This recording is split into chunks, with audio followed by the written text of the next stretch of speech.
আমরা সাধারণ শিক্ষার্থী খুব শান্তিপূর্ণভাবে খুব সুশৃঙ্খলভাবে আমরা নন পলিটিক্যালি সাধারণ হিসাবে আমরা আমাদের দাবি দাওয়া তুলে ধরতেছি। মুক্তিযোদ্ধার নাতি-নাতনিদের কোটা পাওয়াটা আসলে অযৌক্তিক। সংবিধানে বলা হয়েছে যে অনগ্রসর জনগোষ্ঠীদের জন্য একটা কোটার ব্যবস্থা থাকে। আমরা তো নিরস্ত্র, আমাদের হাতে পতাকা ছাড়া কিছুই নাই। আমরা সাধারণ শিক্ষার্থী খুব শান্তিপূর্ণভাবে খুব সুশৃঙ্খলভাবে আমরা নন পলিটিক্যালি সাধারণ হিসাবে আমরা আমাদের দাবি দাওয়া তুলে ধরতেছি। আমরা আগামীতেও আমাদের সংগ্রাম চলবে যতদিন পর্যন্ত এইটার কোটার সংস্কার না হয়। আজকে 3টায় ছাত্রলীগ এখানে প্রোগ্রাম আছে, সেক্ষেত্রে কি বলবেন? আমরা শান্তিপূর্ণভাবে অবস্থান করেছি। আমরা চাই না যে ছাত্রলীগের সাথে আমাদের সংঘর্ষ হোক, আমরা চাই না যে সরকারের সাথে সংঘর্ষ হোক। আমরা কোনো পলিটিক্যাল ব্যক্তি না, আমরা কোনো পলিটিক্যাল ছাত্র সংগঠন না, আমরা কোনো পলিটিক্যাল সমাজ না। আমাদের জায়গা হচ্ছে আমরা একজন সাধারণ মানুষ, সাধারণ খেটে খাওয়া মানুষের সন্তান, সাধারণ শিক্ষার্থী। সেই জায়গা থেকে আমরা চাইবো যে 56% কোঠা নামিয়ে 5% সর্বোচ্চ 5% করা হোক। আমরা ছাত্রলীগের সাথে কোনো রকমেই সংঘর্ষে জড়াবো না। আপনাদের উপর যদি কোনো হামলা করে সেক্ষেত্রে আমাদের উপর যদি হামলা করে আমরা তার দাঁত ভাগ্যে জবাব দিব। আমরা স্বাধীনতায় বিশ্বাসী, আমরা 71-এ বিশ্বাসী, আমরা মুক্তিযোদ্ধাকে সম্মান জানাই। মুক্তিযুদ্ধের চেতনা ধারণ করে যারা মুক্তিযুদ্ধের চেতনার নামে মুক্তিযুদ্ধের সেই চেতনার বিরোধিতা করছে, স্বাধীনতার বিরোধিতা করছে এবং সাধারণ শিক্ষার্থীদেরকে হামলা করার উদ্গ্রীব জানাচ্ছে, তাদের হামলা আমরা মেনে নিব না। তাদের সাথে প্রয়োজনে আমরা লাখ পথে লড়বো। আমরা শীঘ্রই সমাধান চাই। রাজাকার বলুন, প্রধানমন্ত্রী ডাইরেক্টলি আমাদেরকে রাজাকার বলেছে। এটা সাধারণ শিক্ষার্থীর মনে, সাধারণ মানুষের মনে হৃদয়ে লেগেছে। আমরা এটার তীব্র নিন্দা জানাই, তীব্র প্রতিবাদ জানাই। আমরা খুব শীঘ্রই জানিয়ে দিতে চাই, মাননীয় প্রধানমন্ত্রী আপনি আপনার বক্তব্য শীঘ্রই প্রত্যাহার করুন। আমরা এই প্রত্যাহারের দাবিতেই আজকে আমাদের বিক্ষোভ, এই প্রত্যাহারকে নিন্দা জানিয়ে আজকে আমাদের বিক্ষোভ। ইডেন কলেজে আমরা দেখেছিলাম যে তালা লাগিয়েছিল, সেখানে আপনাদের ভূমিকা কি ছিল? শুধুমাত্র ইডেন কলেজেই না, কুমিল্লা থেকে শুরু করে সারা বাংলাদেশের অনেক বিভিন্ন খ্যাতনামা বিশ্ববিদ্যালয়ে হামলা চলছে। আমাদের ঢাকা কলেজে হামলা হয়েছে, ইডেনে হামলা হয়েছে। আমরা আমাদের জায়গা থেকে আমরা যদি পায়ে পড়ে কেউ লাগে তাহলে আমরা ছাড়বো না। আমরা বলে দিতে চাই, আমরা রাজপথ ছাড়বো না। আমাদেরকে যদি আমাদের পায়ে পড়ে যদি লাগে আমরা এর কঠোর প্রতিদ্বন্দ্বিতা করে রাজপথে জবাব দেব।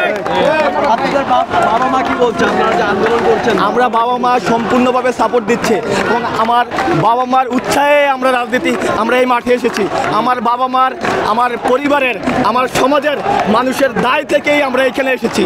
আমি ব্যক্তিগতভাবে আসি নাই, আমি সবার কথা চিন্তা করে, সমাজের কথা চিন্তা করে, আমার কথা চিন্তা করে, আমার পরিবারের কথা চিন্তা করেই আমি এখানে এসেছি এবং আমার পরিবার আমাকে সম্পূর্ণ সাপোর্ট দিচ্ছে, সম্পূর্ণ মনোবল দিচ্ছে। আমার পরিবারের শক্তি নিয়ে আজকে আমরা মাঠে আছি। এই মাঠে আমরা দাঁত ভাঙা জবাব দিব। এই দাবি পূর্ণ না হওয়া পর্যন্ত, দাবি সংস্কার না হওয়া পর্যন্ত আমরা মাঠে আছি, মাঠে থাকবো, আন্দোলন চলছে। আমরা তো নিরস্ত্র, আমাদের হাতে পতাকা ছাড়া কিছুই নাই। দমানোর জন্য কেন আমাদের জল কামান আনতে হবে, কেন তাদের অস্ত্র নিয়ে আসতে হবে? তারা হচ্ছে আমাদেরকে দমানোর জন্য এগুলো করছে। ঠিক আছে, তাহলে আমরা তো কোনো বিশৃঙ্খলা করছি না। তাহলে আজকে আমাদের শেখ হাসিনা আব্বা যখন বলে যে শিক্ষার্থীরা হচ্ছে বিশৃঙ্খলা করবেন, আন্দোলন করুক, আমরা তো আন্দোলন করছি, আমরা তো বিশৃঙ্খলা করছি না। আপনারা বিশৃঙ্খলা সৃষ্টি করছেন আমাদেরকে দমানোর জন্য। এই যে আমরা সরকার যেহেতু এটা বলছে, আমরা সরকারের প্রতি সম্মান জানিয়ে বলছি, ঠিক আছে, আমাদের যতদিন দাবি আদায় না হচ্ছে আমরা তো নিরস্ত্র অলরেডি। আমরা এই নিরস্ত্রভাবে যতদিন, সেটা 1 মাস হোক 1 বছর হোক, আমরা আমাদের রাজপথে অবস্থান করবো। কোনো শিক্ষার্থীর মনোবল ভাঙবে না। আজকে আমরা পড়াশোনা কেন করছি? আমাদের পড়াশোনার এজেন্ডাটা কি? ইন ফিউচার আমরা একটা চাকরি করবো, সেটা সরকারি চাকরি, অন্য চাকরি হোক। বেশিরভাগ পাবলিক আমরা যারা পড়াশোনা করছি আমাদের একটা স্বপ্ন থাকে সরকারি চাকরি। তাহলে আমাদের যখন এই যে কোটা, এই যে আমাদের কোটা বৈষম্য, আমরা যখন পড়াশোনা করে একটা চাকরির সিট আমরা এখনো শিওর না যে আমরা একটা চাকরি পাবো, তাহলে এই পড়াশোনা করে আমরা কি করব? পড়াশোনা করে যদি আমরা কিছু করতেই না পারি, সেক্ষেত্রে আমরা ক্লাসে বসে পড়াশোনা করছি, এদিকে চাকরির বাজারে আমার সিট অন্যজন নিয়ে যাচ্ছে। আমাদের তো ফিউচার নাই। তাহলে আমরা ক্লাসে বসে থাকতে হবে নাকি রাজপথে আসলে আমাদের ভবিষ্যৎটা আমরা সংস্কার করতে পারবো? কোটা সংস্কারের সাথে আমাদের ভবিষ্যৎ সংস্কারটা ওতপ্রোতভাবে জড়িত। তাই আমরা এখন ক্লাসরুমে না, আমরা রাজপথে আছি। মুক্তিযোদ্ধার নাতিনাতনিদের কোটা পাওয়াটা আসলে অযৌক্তিক। সংবিধানে বলা হয়েছে যে অনগ্রসর জনগোষ্ঠীদের জন্য একটা কোটার ব্যবস্থা থাকে। তারা এক পর্যায়ে যখন সমবেত হয়ে মিছিল নিয়ে বের হওয়ার চেষ্টা করবে, তখনই ছাত্রলীগের নেতৃকর্মীরা তাদেরকে বাধা দেয়। তাদের সাথে এক প্রকারের শিক্ষার্থীদের দস্তাদস্তি জবরদস্তি হয়, এমনকি তারা আমাদের শিক্ষার্থীদের ওপর গায়ে হাত তোলে। তারপরেও আমাদের শিক্ষার্থীরা তাদের মারের যোগ্য জবাব দিয়ে সম্মিলিত প্রচেষ্টায় তারা মিছিল নিয়ে বের হয়েছিল। তারপর পরবর্তীতে যখন তারা আবার মিছিল নিয়ে ঢুকতে যায়, তখন তাদেরকে আবার ছাত্রলীগের নেত্রীরা বাধা দেয়।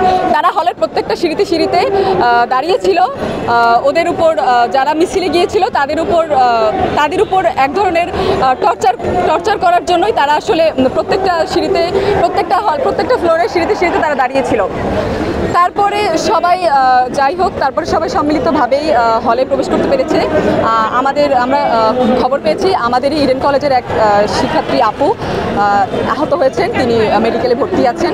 আহতটা হচ্ছে ছাত্রলীগের নেতৃকর্মীদের সাথে হামলা হয়, তারা কথা কাটাকাটি হয়, তারা মেয়েদের গায়ে হাত তুলে, যার কারণে এই পরিস্থিতির কারণেই আর কি এই ঘটনাটা ঘটেছে। মুক্তিযোদ্ধার নাতিনাতনিদের কোটা পাওয়াটা আসলে অযৌক্তিক। সংবিধানে বলা হয়েছে যে অনগ্রসর জনগোষ্ঠীদের জন্য একটা কোটার ব্যবস্থা থাকবে, কিন্তু সংবিধানের কোথাও লেখা নাই যে মুক্তিযোদ্ধারা অনগ্রসর।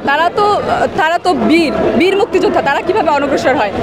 আর মুক্তিযোদ্ধাদের পরিবার এখন যথেষ্ট সচ্ছল। আমার কথা হচ্ছে মুক্তিযোদ্ধাদের সন্তান পর্যন্ত কোটা ঠিক আছে। যখন মুক্তিযোদ্ধাদের সন্তানরা কোটা সুযোগ সুবিধা পায়, তারা তো তখন সরকারি চাকরির একটা সুযোগ সুবিধা পেয়ে যায়, তারা তো তখন স্বাবলম্বী। তখন তাদের সন্তানদের মানে মুক্তিযোদ্ধাদের নাতিনাতনিদের কোটার কোনো যৌক্তিকতা নাই। তাদের আসলে মেধার প্রয়োজন রয়েছে। আমার মনে হয় তাদের কোটার কোনো প্রয়োজনীয়তা নেই, তাদের মেধার প্রয়োজন। স্বাধীনতা 53 বছর পরেও যদি এরকম 56% কোটা, প্রাথমিক শিক্ষক নিয়োগে যদি 96% কোটা থাকে, তাহলে আমাদের মতো সাধারণ মেধাবীরা কোথায় যাবে? সবাই তো আর উদ্যোক্তা হতে পারবে না, সবাই তো আর ব্যবসা করতে পারবে না, সবার হাতে তো পুঁজি থাকে না, সবার পরিবার তো অতটা সচ্ছল নয় যে তারা আইএলটিএস দিয়ে বিদেশে চলে যাবে, বিদেশে সেটেল হয়ে যাবে। তো এটাও চিন্তা করতে হবে আসলে আমাদের মেধার মূল্যায়ন হচ্ছে কিনা দেশে।